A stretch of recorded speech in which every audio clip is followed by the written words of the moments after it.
دائما. الآب والابن والروح القدس الإله الواحد آمين. إنجيل النهارده بيتكلم عن العينين التي ترى بحدة. الكلمة اللي قالها السيد المسيح: إن كانت عينك نيرة. والحقيقة الكلمة تيجي بمعنى شاربنس، يعني حادة الرؤية، وتيجي في اليوناني بمعنى سليمة الرؤية، يعني عينك شايفة مظبوط فجسدك يكون نيرا.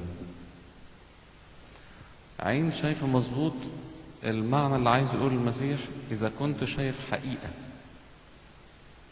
العين اللي مش عارفة تشوف مظبوط ما بتشوفش حقائق، يعني تشوف حاجات مش مظبوطة. فالفكرة اللي عايز يقولها لنا المسيح: إذا كانت ليك رؤية قادرة تشوف حقيقة الحياة، حقيقة المسيح، حقيقة الوجود، جسدك يكون نيرا. ما كانش بيتكلم عن الجسد المادي، لكن كان بيتكلم عن كيان الإنسان نفسه، تفاعلاتك المادية كمان، وجودك المادي يكون نير.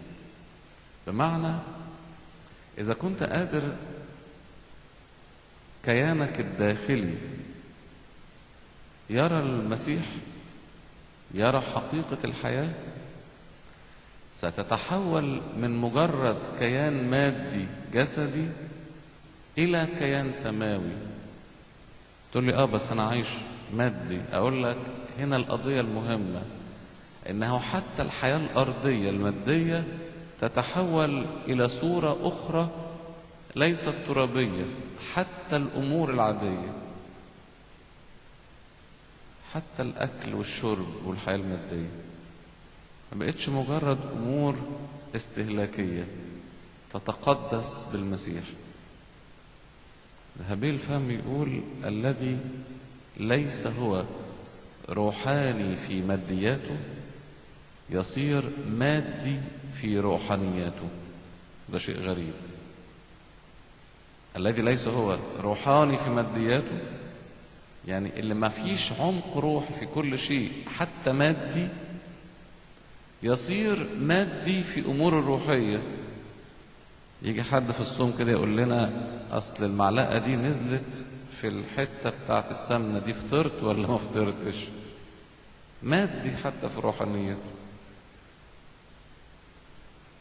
لكن الروحاني في كل شيء، روحاني هنا مش معناه متجرد على فكرة. روحاني هنا معناه مقدس. روحاني هنا معناه وجود المسيح في الحياة، معناه قادر، وده الفكرة بتاعت انه قادر يشوف المسيح بقى بالرغم من اي شيء. نستطيع ان نرى المسيح حتى في وسط اتون النار ان كان لك عيون روحية. تستطيع ان ترى المسيح حتى ولو السيف كان على رقابينا. نستطيع ان ننقل جبل مقطم. نستطيع أن نرى المسيح حتى ولو في عز ألم الاستشهاد.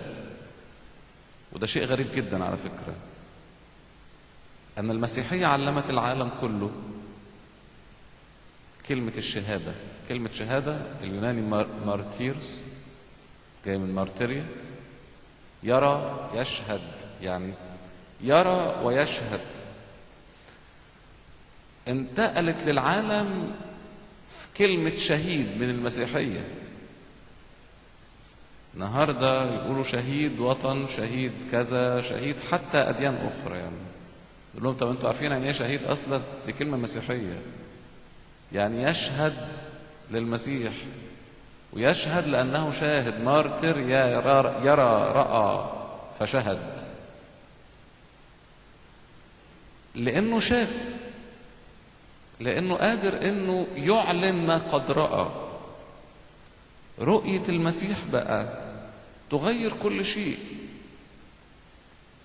سامرية ترى المسيح تتغير، تصير كل ماديتها روحانية، حتى المية اللي كانت رايحة عشان تشرب تملاها. حياتها اللي كانت كلها محصورة في زوج وأزواج وناس وزيطة وهيصة اتغيرت، حتى إنها الكنيسة القبطية سمتها فوتينا. فوتينا يعني المستنيرة، اللي شافت، اللي استنارت. إذا كنت قادر تشوف المسيح هتتغير الحياة كلها، وإذا ما كنتش عارف تشوفه مسكين تتخبط بقى. زي ما قال السيد المسيح: جسدك يكون مظلما. وجسدك هنا معناها حياتك نفسها اللي على الأرض مظلمة، وجودك المادي مظلم. مظلم يعني إيه بقى؟ يعني ضلمة، يعني شر.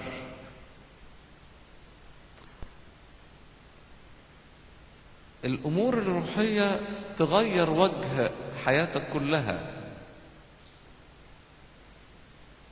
واحد من الآباء يقول أن الصلاة هي طلب التحول من أشياء مادية إلى أشياء ملك الله.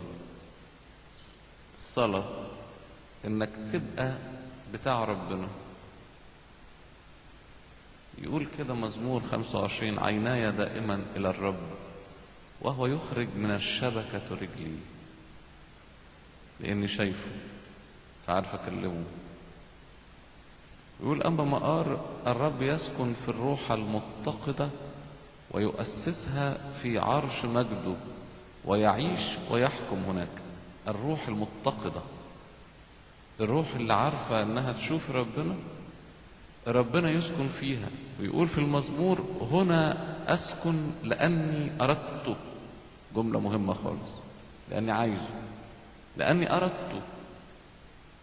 وإرادته معناها إني بهيئ إمكانية وجوده. عشان كده التوبة الدايمة هي طلب دائم، وهي صلاة دايمة. الترانيم، التسبيح، حتى الأعمال الروحية، إنك تحب الآخر، إنك تغفر، دي كلها رؤية للمسيح. لدرجة إن المسيح يقول إني لما بتقدم لفقير، ولا بتسند حد، ولا بتأكل حد، ولا بتزور مريض ومسجون، أنت بتشوف المسيح.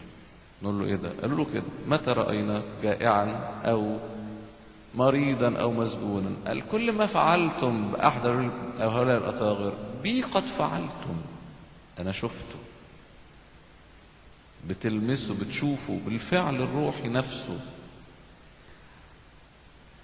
إذا كنت عايز تشوفه هو هيجيلك، تأكد من ده. لأنه لا تظن أبدا أنه يترك إنسان يطلبه، ولا تظن أنه يترك إنسان يفتح أبوابه ليسكن معه، بل على العكس تماما. هو دائما يقرع على الباب كي تفتح. هو دائما يبحث حتى عن الضال الذي تركه. هو دائما يقف ينتظر الابن الذي تركه من سنين، وحينما يعود يذهب إليه ويحتضنه. إذن ليس فقط دورك انك انت تبحث عنه، لكن انت دورك ان يكون عندك اشتياق، وهو سيبحث عنك. وحينما يأتي إليك افتح له كل أبواب قلبك. النهاردة الكنيسة بتقدم لنا تذكار 2 من القديسين المهمين، مكسيموس ودوماديوس. كان النهاردة مكسيموس وبعد يومين دوماديوس.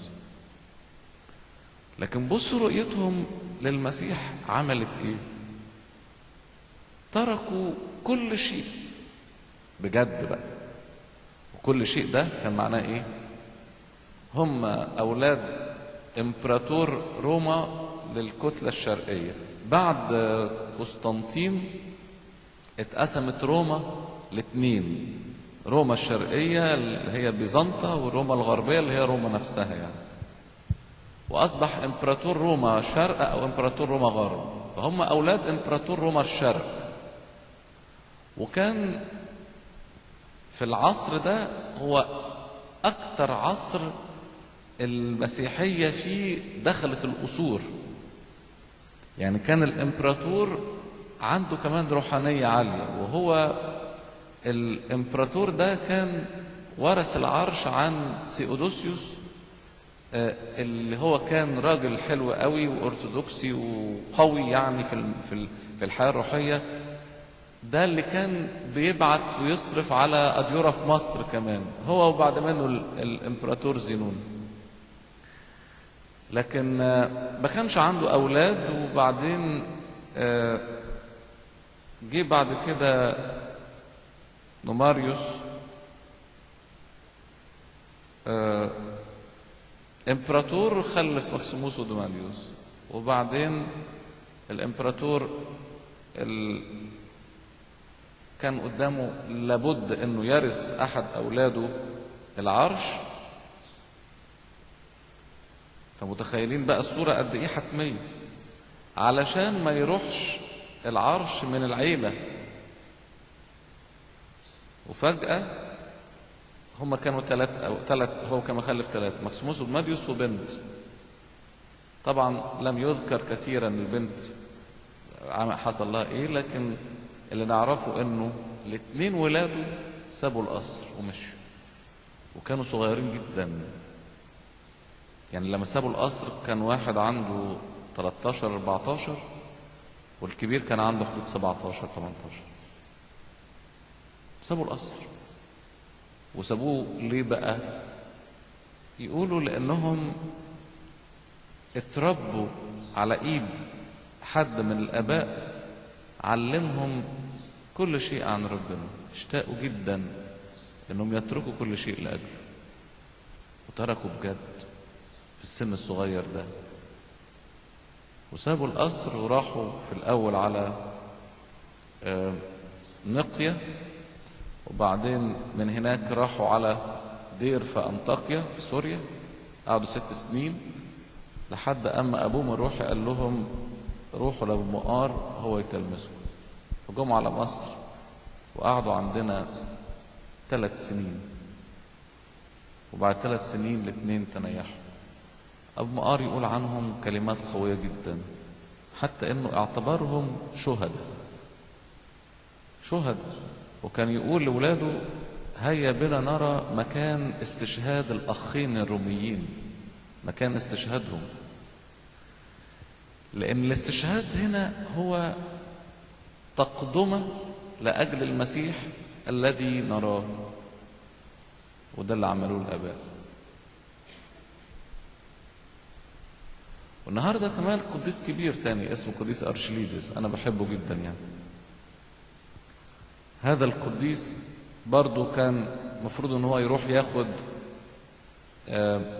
إمارة، يعني يبقى والي على المدينة بتاعته مكان أبوه، زي ما سمعتوا السنكسار، انه في البحر وهو رايح علشان يدي هدية للإمبراطور عشان يقلده والي يعني، حصلت سفينة اتكسرت وقذفته الريح، وبعدين راحت رهبا في دير أحد الأديرة. أمه ما دورت ما لقيتهوش، قالت ده قلبها حاسس إنه عايش يعني، لكن وما فيش جثته، لكن كله غرق. فعملت فندق للغرباء، إحساسها إنها لما تهتم بالغرباء ابنها الغريب اللي في أي بلد ده حد يهتم بيه، ربنا هيعمل كده. وفي يوم من الأيام سمعت 2 بيتكلموا عن قديس اسمه أرشليدس ابنها، فقالت لهم تسمعوا عن أرشليدس؟ قالوا لها طبعا ده قديس كبير. قالت لهم طب ودوني عنده. هو كان ندر غريب جدا، أن لا ينظر وجه امرأة. بص بقى الأمانة القوية في التنفيذ يعني. وجات له أمه وخبطت على الباب، وجرى العرف زمان كان يبقى الآباء الشيوخ، الآباء الكبار، يبقى ليهم ولادهم يخدموهم يعني معاهم يعني، وهو كان كبر قوي وخلاص.